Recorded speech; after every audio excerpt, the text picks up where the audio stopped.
بسم اللہ الرحمن الرحیم۔ کیسے ہو فرینڈز؟ جس اسٹوری کا آپ کو انتظار تھا وہ آ رہی ہے ہمارے اردو ہندی اسٹوری چینل پر۔ تیلی کا بیل۔ ایک آدمی بہت بڑا سائنسداں تھا۔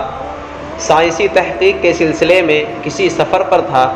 راستے میں ایک قصبہ آیا۔ وہاں اس نے دیکھا کہ ایک کولوں چل رہا ہے اور لکڑی کے ستون میں سے تیل نکل رہا ہے۔ یہ دیکھ کر اسے بڑا تعجب ہوا۔ سوچنے لگا کہ یہ کیسی مشین ہے۔ کولوں میں جو بیل چل رہا تھا اس کے گلے میں گھنٹی بندھی ہوئی تھی۔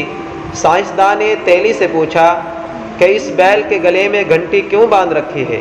تیلی نے جواب دیا، ہم کبھی گھر چلے جاتے ہیں یا کسی گراہک سے بات کرنے لگتے ہیں تو بیل چلتے چلتے کبھی کھڑا ہو جاتا ہے تو گھنٹی بجنا بند ہو جاتی ہے، جس سے ہم سمجھ جاتے ہیں کہ بیل رک گیا ہے، چل نہیں رہا ہے، تو ہم دور ہی سے آواز دیتے ہیں، چل چل، ہٹ ہٹ، تو وہ پھر چلنے لگتا ہے۔ سائنسداں نے کہا، اگر بیل چلے نہیں اور کھڑے کھڑے صرف اپنا سر ہلاتا رہے جس کی وجہ سے گھنٹی بجتی رہے تو پھر کیا ہوگا؟ اس تیلی نے کتنا اچھا جواب دیا۔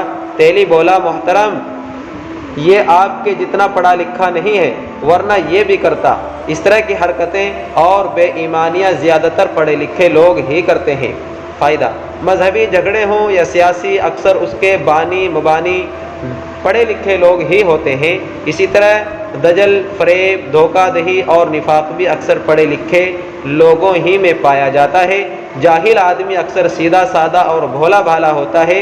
اسی لیے اکابر فرماتے ہیں کہ پڑھنے کے بعد کسی شیخ کامل سے وابستہ ہو کر روحانی بیماریوں کا علاج کرا لینا چاہیے تاکہ صلاح اور ورع پیدا ہو جائے اور دل اخلاق رذیلہ سے پاک ہو کر اخلاق حمیدہ سے متصف ہو جائے۔